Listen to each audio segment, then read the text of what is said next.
కేవలం బయోపిక్స్, ఇతర రాజకీయ చిత్రాల్లో నటించి మంచి మార్కులు వేయించుకునే నటులు కొందరుంటారు. ఇలాంటి వాళ్లను జల్లెడేసి పట్టడంలో ముందుంటారు వర్మ.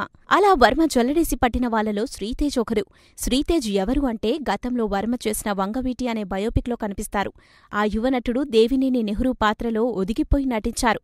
తర్వాత ఇతడికి రెగ్యులర్ సినిమాల పరంగా పెద్దగా అవకాశాలు రానప్పటికీ వర్మ కాంపౌండ్ నుంచి రాబోతున్న లక్ష్మీస్ ఎన్టీఆర్లో ఏకంగా చంద్రబాబు పాత్ర పట్టేశారు. ఇప్పుడు లక్ష్మీస్ ఎన్టీఆర్లో కీ రోల్ ఇతడిదే.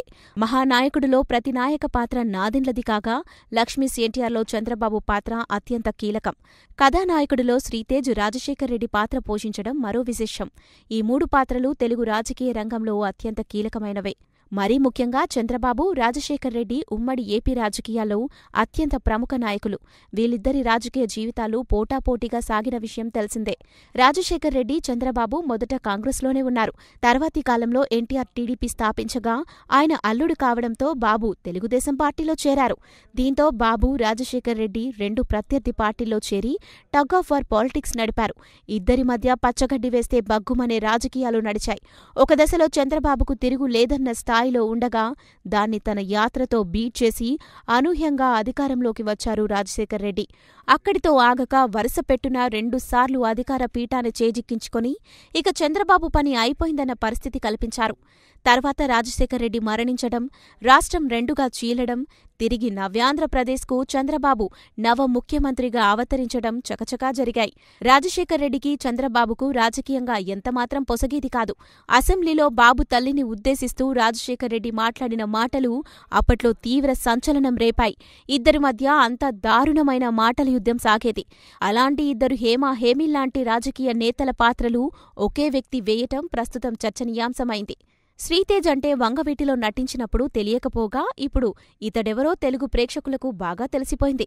బాలకృష్ణ ఎన్టీఆర్ బయోపిక్స్లో గడ్డం తీసి బారు మీసాలతో రాజశేఖర్ రెడ్డి పాత్రను ఎంత అవలీలగా పోషించారో లక్ష్మీస్ ఎన్టీఆర్లో గడ్డంతో అంతే ఈజ్గా నటించినట్టు పేరు సాధిస్తున్నారు శ్రీతేజ్. శ్రీతేజ్కు లక్ష్మీస్ ఎన్టీఆర్లో మంచి పేరే వచ్చేలా తెలుస్తోంది. మహానాయకుడిలో నాదెండ్ల పాత్ర ఎంత హైలైట్ అయిందో తెలియదు కానీ లక్ష్మీస్లో శ్రీతేజ్ నటించిన చంద్రబాబు పాత్ర మాత్రం భారీగానే హైలైట్ అయ్యేలా తెలుస్తోంది. అసలు లక్ష్మీస్ ఎన్టీఆర్ టార్గెట్ చేసిందే చంద్రబాబు పాత్రను. ఈ సినిమాలో చంద్రబాబును ఇరుకున పెట్టేలా ఎన్నో ఎపిసోడ్లుంటాయి. ఎన్టీఆర్ మహానాయకుడిలో నాదెండ్ల విలన్గా తెరకెక్కితే లక్ష్మీస్ ఎన్టీఆర్లో చంద్రబాబుని ప్రతి నాయకుడిగా చిత్రీకరించింది. వైస్రాయ్ ఎపిసోడ్ మొత్తం చంద్రబాబు కేంద్రంగా సాగేది. దీంతో లక్ష్మీస్లో చంద్రబాబుగా నటించిన శ్రీతేజ్కు మంచి పేరు వచ్చేలా తెలుస్తోంది. మొత్తంగా తెలుగు రాజకీయ రంగాల్లో 2 భిన్న ధృవాల్లాంటి వాళ్లైన రాజశేఖర్ రెడ్డి, చంద్రబాబు లాంటి ఇద్దరు నాయకుల పాత్రలను ఒకే నటుడు చేయడం తెలుగు చలనచిత్ర రంగంలో ఇదే తొలిసారి. సరిగ్గా ఇదే సమయంలో ఇటు రానాతో అటు మమ్ముట్టి సరసన కూడా ఈ కొత్త నటుడు చేరినట్టయింది. ఎందుకంటే బాలకృష్ణ ఎన్టీఆర్ బయోపిక్ల్లో రానా చంద్రబాబు పాత్ర పోషించగా యాత్రలో రాజశేఖర్ రెడ్డి పాత్రను మమ్ముట్టి పోషించారు.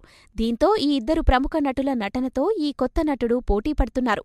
ఇప్పటికే బాలకృష్ణ ఎన్టీఆర్ 2 బయోపిక్ల్లో రానా చంద్రబాబుగా నటించిన నటన తెలుగు ప్రేక్షకులు చూసేశారు.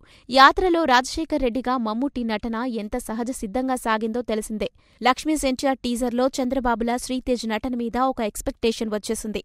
పాత్రలను తీర్చిదిద్దిన విధానాన్ని బట్టి చూస్తే అన్నింటిలోకి మోస్ట్ పవర్ఫుల్గా లక్ష్మీస్ ఎన్టీఆర్లోని చంద్రబాబు పాత్రే ప్రముఖమైందని ప్రత్యేకించి చెప్పనక్కర్లేదు. దీన్ని బట్టి చూస్తే శ్రీతేజ్, రానా, మమ్ముట్టి కన్నా ఎక్కువ హైలైట్ అవుతున్నట్టు అంచనా వేస్తున్నారు తెలుగు ప్రేక్షకులు.